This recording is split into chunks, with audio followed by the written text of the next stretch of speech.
கிறிஸ்துவுக்குள் மிகவும் பிரியமான தெய்வ பிள்ளைகளே, பரலோகமான நிகழ்ச்சியின் மூலம் உங்களை சந்திப்பதில் என் இருதயம் கர்த்தருக்குள் மிகுந்த மகிழ்ச்சி அடைகிறது. உங்கள் எல்லாரையும் இயேசு கிறிஸ்துவின் இன்ப இனி நாமத்தினாலும் கிராஸ் டிவி ஊழியங்கள் சார்பாக என் அன்பின் வாழ்த்துக்கள். இன்றைய பரலோகமன்னா இனி வாக்குவாதமே இல்லை. பிரியமான தெய்வ பிள்ளைகளே, நம்மளுடைய வாழ்க்கையில் சில பிரச்சனைகள், அந்த பிரச்சனைகளுக்கு காரணம் என்ன? வாக்குவாதங்கள். அடிக்கடி நான் ஒரு வார்த்தை சொல்லுவேன், வாதத்துக்கு மருந்து இருக்கும், ஆனால் வாக்குவாதத்துக்கு மருந்தே கிடையாது. வாக்குவாதம் பண்ணும் பொழுது நம்ம என்ன செய்ய வேண்டும்? வேதம் சொல்லுகிறது, ஆதியாகமம் 26வது அதிகாரம் 19, 20, 21 வசனம். ஈசாக்கு விரோதமாக வாக்குவாதம் பண்ணினாங்க. அப்போ அந்த இடத்துக்கு ஏசேக்கு என்று பெயரிட்டான். வேறொரு இடத்துல கிணறு தோன்றான், அதை குறித்தும் வாக்குவாதம் பண்ணினாங்க. அதற்கும் சித்தனா என்று பெயரிட்டு அதை விட்டு வேறொரு இடத்துக்கு போனான். என் அன்பு தெய்வ பிள்ளைகளே, வாக்குவாதம் பண்ணுறாங்களா? உங்கள்கிட்ட பிரச்சனை பண்ணுறாங்களா? விட்டுருங்க. விட்டுட்டு நீங்கள் வேறொரு இடத்துக்கு போங்க.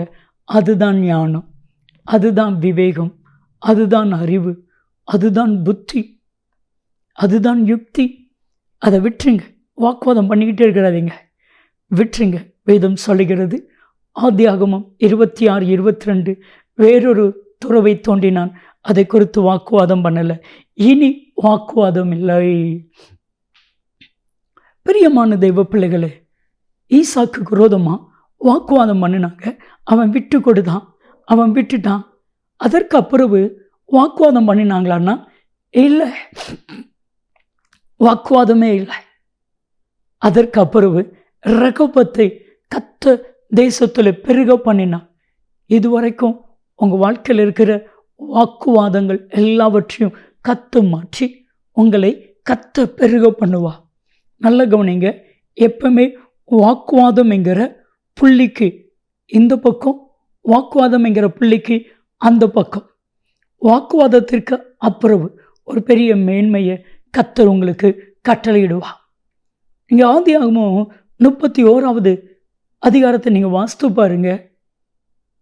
யாக்கோபு தன்னுடைய மாமனாகிய லாபானை விட்டு மனைவி, பிள்ளைகள், அவனுக்குரிய சொத்துக்களோடு அவன் புறப்பட்டு செல்கிறான். லாபான் விடலை, தொடர்ந்து வந்து யாக்கோபிட்ட போராடுறான். அப்போ யாக்கோப்புக்கு பயங்கர கோபம். இதுவரை தன் மாமாட்ட கோபமே படலை. இப்போ கோபத்தோட ஒரே ஒரு வார்த்தை சொல்கிறான். ஆதியாகமம் 31, 36 யாக்கோப்பு கோபத்தோடு லாபானை பார்த்து, ஏன் என்கிட்ட வாக்குவாதம் பண்ணுறீங்க? என்ன பிரச்சனைக்காக, என்ன காரணத்திற்காக, என்ன நோக்கத்துக்காக என்கிட்ட வாக்குவாதம் பண்ணுறீங்க? உங்களுடைய பொருள் ஒன்றையும் நான் எடுக்கலை. கோபத்தோடு. அதற்கு அப்புறம் லாபான் யாக்கோபோடு வாக்குவாதமே பண்ணவில்லை. என் அன்பு தெய்வ பிள்ளைகளே, இனி யாரும் உங்கள்கிட்ட வாக்குவாதமே பண்ண முடியாது. ஏன் தெரியுமா? எல்லாரும் விசுவாசிங்களேன், யாரும் உங்கள்கிட்ட வந்து வாக்குவாதம் பண்ண முடியாத ஒரு பொசிஷனில் கர்த்தர் உங்க கொண்டு போய் வைக்க போகிறார். ஜெபிக்கலாமா? தகப்பனே, இதுவரைக்கும் இவருடைய வாழ்க்கையிலிருந்து வாக்குவாதங்களை எடுத்து ஒரு வாக்குவாதமே பண்ணாத நல்ல நிலைமையில் நீ கொண்டு போய் வைக்கிறதற்காய் நன்றி. இயேசுவின் நாமத்தில் ஜெபிக்கிறோம் ஜீவனில் பிதாவே, ஆமென், ஆமென். இனி வாக்குவாதம் இல்லை. நன்மையும் கிருபையும் ஆசீர்வாதங்களும் நிச்சயமாக உங்களை தொடரும்.